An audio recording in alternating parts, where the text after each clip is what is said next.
E aí, galerinha, terceiro, beleza? Como é que vocês estão? Tá, deixa eu arrumar aqui o microfone rapidinho aqui. Ô, pessoal, ó, como combinado, tô com a lista de perguntas da galera, eu vou postar nos dois terceiros, tá? Então as perguntas são tanto do terceiro A como do terceiro ano B. Eu vou responder elas aqui, algumas perguntas.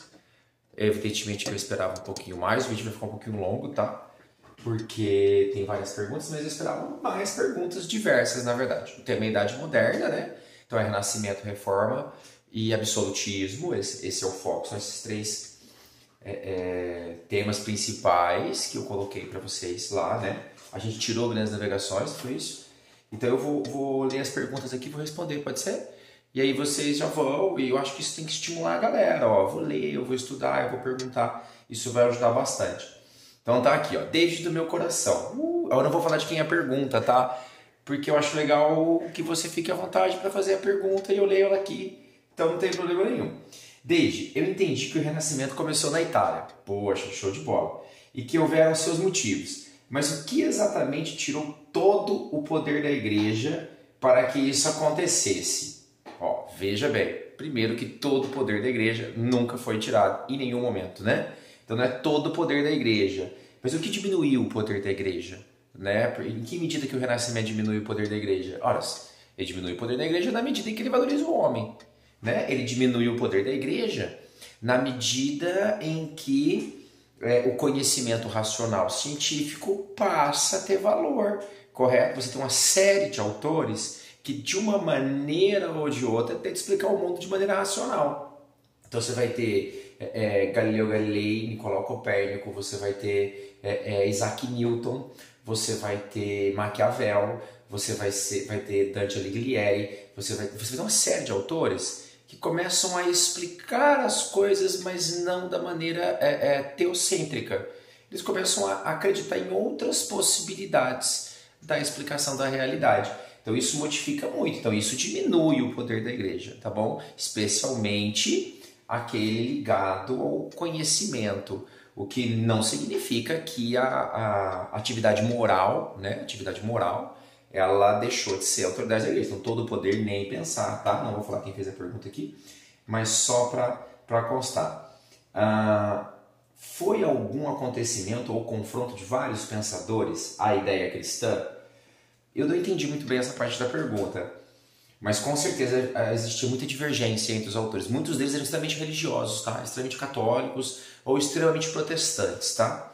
E sim, houve muito, muito, muito. Agora, segunda pergunta. Segunda pergunta. Beleza essa pergunta de nascimento? Tá. Diminuição do poder da igreja, humanismo, antropocentrismo, novas ideias, novas concepções de mundo. Sei lá, um exemplo, saída do modelo heliocêntrico, né, onde o Sol, geocêntrico, onde a Terra é o centro do universo, e aí a Terra passa a ter no modelo geocêntrico um lugar periférico, que é muito mais explicado cientificamente, mas evidentemente que tira aquela centralização da Bíblia como sendo o ser humano, a única criação do universo, porque é difícil conceber, talvez faz sentido para vocês, que Deus criou o universo e colocou a gente no canto dele. Não ó, eu crio o universo inteiro, ó, sente a logística, e coloco o ser humano no canto do universo, né? Entende? Então isso é o modelo geocêntrico, evidentemente que ele vem ser quebrado, então essa centralização também, tá? Segunda pergunta, não entendi a contra-reforma. A igreja mudou suas leis para que fosse mais aceita, ou só forçava as pessoas a acreditarem que não morreriam ou que não sofreriam. Pera aí. Contra-reforma, né? Vamos olhar a reforma protestante e vamos olhar a contra-reforma.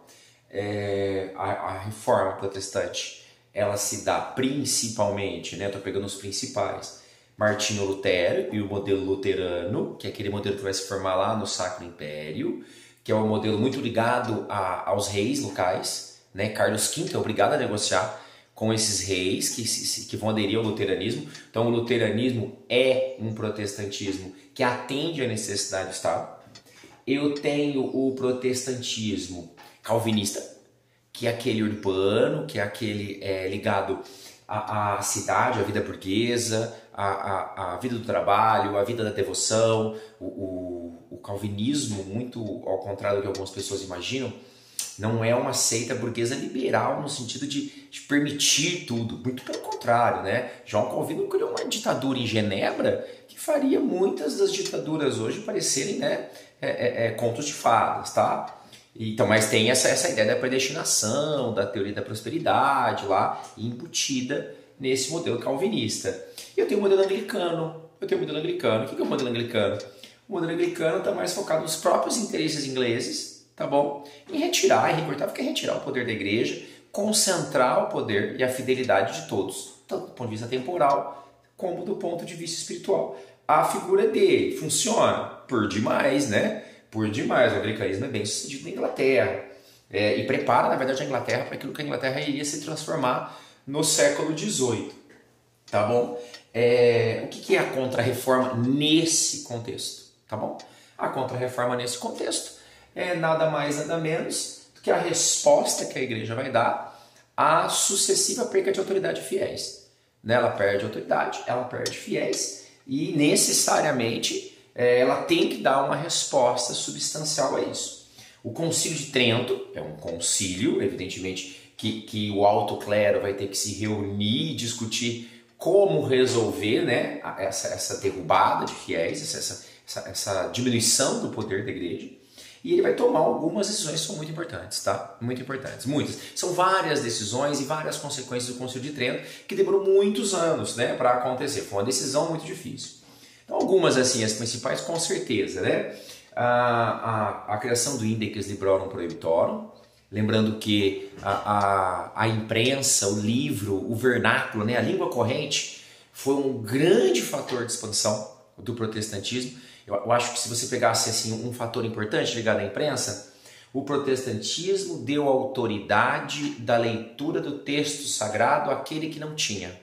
Falando de outra maneira, o latim deixa de ser, né, a língua oficial, que não era uma língua falada comumente, não era um vernáculo, então dificultava o acesso às pessoas, porque esse acesso era proibido ao texto sagrado, e coloca esse texto nas mãos, evidentemente, do fiel. O que a imprensa, ou a prensa, se você preferir, de Gutenberg veio atender, né? Então, Gutenberg criou ali a prensa dos tipos móveis, mas o que eu vou realmente começar a prensar em forma de livro? A Bíblia, né? Especialmente a tradução de Lutero. Nesse momento, especialmente a tradução de Lutero. Então, o que acontece? O Concílio de Trento coloca o Index Librorum Prohibitorum, é fundamental proibir as obras, ao fator renascimento, correto, ao fator renascimento, pegando, né, livros começam a ser proibidos porque livros são perigosos, e livros realmente são perigosos, né? Principalmente quando eles caem no gosto das pessoas, as pessoas começam a entender, os livros são esclarecedores, e isso evidentemente vai de encontro, correto, aos interesses da igreja daquele momento. Segundo fator importante, a criação e a formação de padres, né? A formação do padre, a formação do clero começa a ser mais bem instituída, tá bom? Mais bem instituída, né? Ou seja, o clero também precisa dar uma resposta intelectual ao processo, intelectual. As universidades, elas têm origem nas universidades, nos monastérios, ela tem origem junto às catedrais, junto aos bispados, mas especialmente a formação do clero. Então a formação do clero melhora muito depois do Concílio de Trento. Terceira coisa que eu acho importante, a reafirmação das doutrinas. Transubstanciação, idolatria aos santos, a Virgem Maria, ou seja, existe uma afirmação da doutrina católica apostólica romana, né? Então, nós fizemos o concílio e determinamos isso. Último a fortalecimento do tribunal da Santa Inquisição, né? Os hereges têm que ser perseguidos, eles têm que ser combatidos, né? Eles têm que ser diminuídos, eles têm que ser suprimidos. Então, sim, existe um grande enfrentamento. Guerras religiosas de todos os tipos surgirão, tá? Para quem está lendo a apostila, vai ver que a França se consolida a partir disso. Toda a disputa da formação inglesa está ligada a questões religiosas. A formação da Holanda, as disputas das guerras da Dinamarca, da Escócia, da Irlanda, estão todas ligadas a disputas religiosas, né? Todas ligadas a disputas religiosas. Tanto que um dos itens da paz que vai ser assinado pelos reis do norte, junto a Carlos V, que era o imperador do Sacro Império Romano Germânico, é justamente proibir que os reis façam guerras religiosas. Porque a gente se deduz daí que muitas guerras religiosas entre luteranos, entre calvinistas, iriam acontecer. Realmente aconteceram, mas sem essa paz de Habsburgo, realmente seria ainda pior para quem está lendo na apostila. Tá bom? Depois, terceira.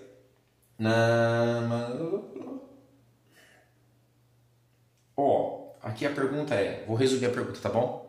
O calvinismo, que é o que é, eu adorei, acredita que a salvação vem da riqueza do trabalho, predestinação, não é da riqueza não é bem isso não, porque senão vai dar a impressão que a teoria da predestinação de Calvino está ligado à ostentação. Então aqueles rappers com aqueles corretores de ouro seriam, na verdade, grandes calvinistas. Não.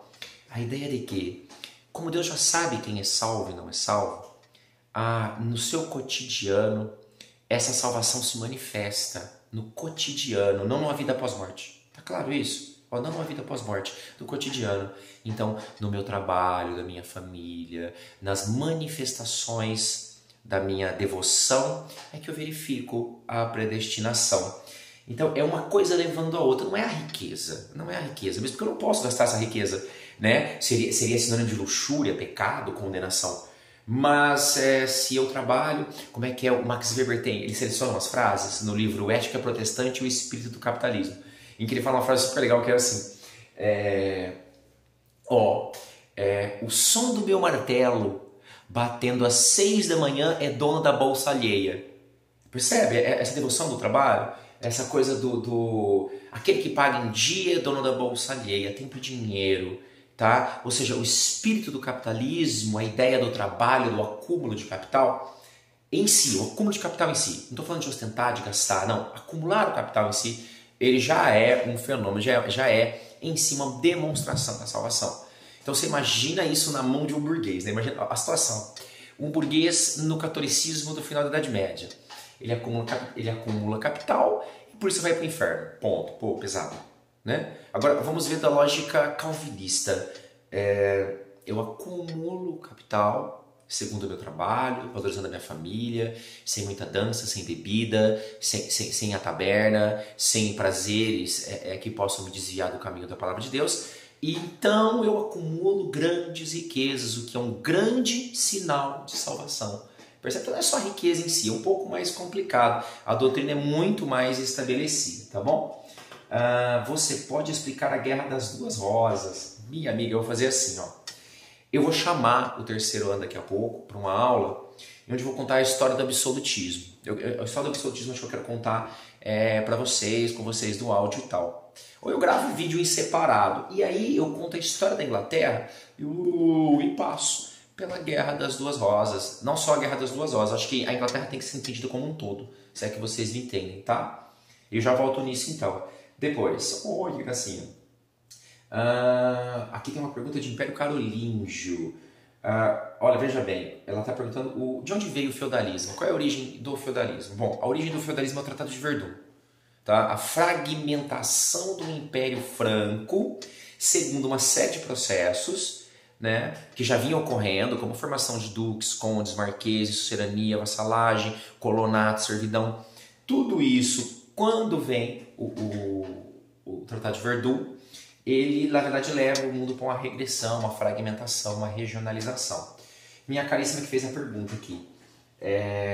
Um outro fator que eu queria acrescentar. Então, o Tratado de Verdun é um.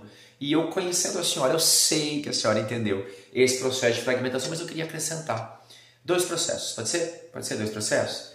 Os 2 processos são... eu queria que vocês olhassem com bastante cuidado. Os vikings. Por quê? Uma das coisas que oprimiu o modelo feudal foi que ele não teve saída para o mar, né? Porque os vikings eles saqueavam as praias, os litorais, então fizeram com que essa sociedade, que já estava fragmentada, ficasse ainda mais reclusa. Então eu diria que os árabes da Península Ibérica, os bizantinos do Oriente Médio, os vikings do litoral e os hunos da Rússia, eles acabaram oprimindo ainda mais essa população, fazendo que os castelos aumentassem, o medo aumentasse. A cultura medieval é toda fechada, rústica, baseada no castelo, na pedra, baseado na ideia de ficar recluso, na autossuficiência da agricultura. Então tudo isso contribuiu, viu? Então acho que isso aí são fatores importantes. Por que a formação das monarquias nacionais, foi contra a igreja? Por causa do Renascimento? Veja bem, não necessariamente todos os reis foram contra a igreja. Muito pelo contrário, Henrique VIII criou a igreja dele, né? E foi lá e fez. Então, assim, eu acho assim, que a formação das monarquias nacionais, elas passam por dois fatores. Eu já falei que eu vou fazer um à parte sobre monarquias nacionais aqui, beleza? Mas com certeza a centralização do poder na mão do rei, de um jeito ou de outro. Tá? São dois modelos à parte aí, né? Eu tenho o modelo francês, o modelo dos Henriques, né? Que depois serão dos Luíses, nos Bourbons, né? Mas eu acho que começam com os Henriques, mas nós conhecemos mais as monarquias francesas pelos Bourbons, que na verdade centralizam o poder na mão deles. E com certeza ter a legitimidade do catolicismo, perseguir protestantes no caso francês é fundamental, tá? Já no caso inglês, completamente diferente, porque a Inglaterra caminha para o lado da monarquia parlamentar, a monarquia que divide o poder com os lords, que divide o poder com os comuns. Aí eu vou contar separadamente essas duas histórias para vocês. E também poder pegar o exemplo de Portugal e Espanha. Portugal e Espanha, muito pelo contrário. Portugal e Espanha se valeram o combustível da Guerra de Reconquista. Ou seja, como que Portugal e Espanha, ou como que os castelhanos, né, para ficar mais a linguagem, porque não existia Portugal e Espanha, eles começam uma grande guerra de reconquista. Qual que é o combustível dessa guerra de conquista? Meus amigos, o combustível é o mesmo das cruzadas. Exterminar os infiéis mouros, árabes, muçulmanos e assim conquistar o meu lugar no céu. Esse é o combustível, né? Isso que vai dar aquele gás na guerra de reconquista, que é uma guerra que vai formar a Espanha e Portugal, né? A Portugal e a Espanha são formadas a partir da guerra de reconquista inicialmente. Portugal depois ainda tem uma outra revolução que eu vou falar depois para vocês. Faz em separado, tá? Próxima pergunta. O que foi a revolta camponesa dos anabatistas? Conhece gente radical? Tá. Sei que tem um radical do radical, não tem? Então tá bom. Vamos pensar assim, Martinho Lutero foi radical, correto? Martinho Lutero rompeu com a doutrina da igreja. Martinho Lutero era um monge, correto? Ninguém melhor para era um monge. E o que acontece? Martinho Lutero foi radical, ele rompeu com a igreja, fugiu, traduziu a Bíblia, criou novos preceitos, salvação pela fé, enfim, modelos, na verdade, que vão contra a concepção da igreja, tiravam o poder da igreja, né? Todo mundo é seu próprio sacerdote, imagina, olha só que pesado isso. Ou a salvação não passa pela igreja, a salvação passa pela fé, passa pela palavra, não acredita na transubstanciação, ou seja, a ideia da transformação, né, do sangue de Cristo, do corpo de Cristo, na rocha e no vinho. O Martinho Lutero tira esse poder da igreja, tira o poder dos ritos e transfere para o poder da palavra, e isso evidentemente vai dar. Ele é radical. Mas existiram pessoas ainda mais radicais, tá? Como os anabatistas, o novo batismo. Eles se recusavam a batizar crianças, acreditavam que nem a própria palavra, né, que é o forte do luteranismo, né? A palavra, a Bíblia, pensa, Lutero traduziu a Bíblia para o vernáculo, né, o que viria a ser o alemão depois. Então isso é muito forte, negar isso para ele é inconcebível. Então os anabatistas são ainda mais radicais. Radicais ao extremo, defendiam inclusive modelos familiares extremamente bem diferentes da época, grosseiros até. Na verdade seriam radicais até para os modelos contemporâneos, tá, os anabatistas. E Lutero rechaça eles enormemente, escreve textos condenando os anabatistas. Os anabatistas são exterminados e depois vão continuar, mas vão continuar com bem menos força, tá? Mesmo porque os anabatistas não atendem aos interesses dos reis do Sacro Império Romano Germânico. Eles estão por fora, né? É o luteranismo que dá esse combustível daquilo que viria a ser a Alemanha depois, tá bom? Cadê?